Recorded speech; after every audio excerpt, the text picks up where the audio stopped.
ಎಲ್ಲರಿಗೂ ನಮಸ್ಕಾರ. ನಾನು ನಿಮ್ಮ ಧನುಷ್ ರಾಮರ್, ಸೋಷಿಯಲ್ ವರ್ಕರ್, ಬೆಂಗಳೂರು. ಇಂದು ನಮ್ಮ ಮುತ್ತೂಟ್ ಸ್ನೇಹಿತರ ಆರೋಗ್ಯ ಶಿಬಿರವನ್ನು ಮುತ್ತೂಟ್ ಫೈನಾನ್ಸ್ ಟಿ ದಾಸರಳ್ಳಿ ಬ್ರಾಂಚಲ್ಲಿ ಏರ್ಪಡಿಸಲಾಗಿತ್ತು.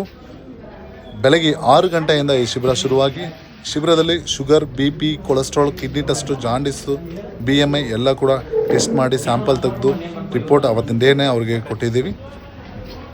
ಈ ಒಂದು ಶಿಬಿರಕ್ಕೆ ಸುಮಾರು 150 ಜನ ಹೆಚ್ಚಾಗಿ ಬಂದು ಈ ಒಂದು ಆರೋಗ್ಯ ಶಿಬಿರವನ್ನು ಉಪಯೋಗಿಸಿಕೊಂಡಿದ್ದಾರೆ. ಮುತ್ತೂಟ್ ಫೈನಾನ್ಸ್ CSR ಇನಿಷಿಯೇಟಿವಿಂದ ಈ ಒಂದು ಆರೋಗ್ಯ ಶಿಬಿರನ ಏರ್ಪಡಿಸಿದ್ದೀವಿ. ಸುಮಾರು 8 ವರ್ಷ ಕಾಲದಿಂದ ಈ ಒಂದು ಆರೋಗ್ಯ ಶಿಬಿರ ನಡೀತಾ ಇದೆ. ಪ್ರತಿ ಏರಿಯಾದಲ್ಲಿ ಹೋಗ್ಬಿಟ್ಟು ಒಂದೊಂದು ಏರಿಯಾ ಒಂದು ದಿವಸ ಚೆಕಪ್ ಮಾಡಿ ಅವರಿಗೆ ಟೆಸ್ಟ್ ಮಾಡಿ ರಿಪೋರ್ಟ್ ಕೊಡೋವಂಥದ್ದು. ಆಗಲೇ ಮೆಡಿಸಿನ್ ಏನಾದರೂ ತೊಗೊತಾ ಇದ್ದಾರೆ, regular medicine, BP, sugar, kidney ಕಾಯಿಲೆ ಸಂಬಂಧಪಟ್ಟಿದ್ದು ಮೆಡಿಸಿನ್ ಏನೋ ತೊಗೊತಾ ಇದ್ದಾರೆ, ಅವ್ರಿಗೆ ಮೆಡಿಸಿನ್ ಕೂಡ ನಮ್ಮ ಕಡೆಯಿಂದ ಪ್ರೊವೈಡ್ ಮಾಡ್ತಾಯಿದ್ವಿ ಮುತ್ತೂಟ್ ಫೈನಾನ್ಸ್ CSR ಇನಿಷಿಯೇಟಿವಿಂದ. ಈ ವಿಡಿಯೋ ಮುಖಾಂತರ ನಾನು ಏನು ಹೇಳೋಕ್ಕೆ ಇಷ್ಟಪಡ್ತೀನಿ ಅಂದರೆ, ಸಾಕಷ್ಟು ಜನ ಹೆಲ್ತ್ ಚೆಕಪ್ ಮಾಡಿಸ್ಕೊಳ್ಳಲ್ಲ.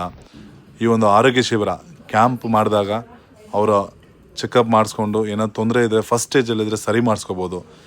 ಆ ಒಂದು ಉದ್ದೇಶದಿಂದ ಈ ಒಂದು ಆರೋಗ್ಯ ಶಿಬಿರವನ್ನು ಏರ್ಪಡಿಸ್ತಾ ಇದ್ದೀವಿ. ಪ್ರತಿದಿನವೂ ಏನೋ ಒಂದು ನಮ್ಮ ಪಬ್ಲಿಕ್ಗೆ, ನಮ್ಮ ಸೊಸೈಟಿಗೆ ಏನೋ ಒಂದು ಮಾಡಲೇಬೇಕಂತ ನಾನು ನಮ್ಮ ಸೋಷಿಯಲ್ ವರ್ಕ್ನ ಕಂಟಿನ್ಯೂ ಮಾಡಿಕೊಂಡು ಈ ಒಂದು ವಿಡಿಯೋ ಮುಖಾಂತರ ನಾನು ಏನು ಹೇಳೋಕ್ಕೆ ಇಷ್ಟಪಡ್ತೀನಿ ಅಂದರೆ, ನಮಗೆ ನಮ್ಮ ಚಾನೆಲ್ನ ಸಬ್ಸ್ಕ್ರೈಬ್ ಮಾಡಿ. ಸಾಕಷ್ಟು ವಿಡಿಯೋಗಳು, ಒಳ್ಳೆ ಕೆಲಸ ಮಾಡೋಂಥ ವಿಡಿಯೋಗಳು ಹಾಕ್ತಾಯಿರ್ತೀನಿ. ನನ್ನ ಚಾನೆಲ್ನ ಶೇರ್ ಮಾಡಿ, ಸಬ್ಸ್ಕ್ರೈಬ್ ಮಾಡಿ, ಲೈಕ್ ಮಾಡಿ, ಸಾಕಷ್ಟು ನಮ್ಮ ಸೋಷಿಯಲ್ ವರ್ಕ್ಗೆ ಸಪೋರ್ಟ್ ಮಾಡಿ. Thank you. ನಮ್ಮ ಮುತ್ತು ಸ್ಟಾಫ್ ಎಲ್ಲರೂ ಕೂಡ ಧನ್ಯವಾದ.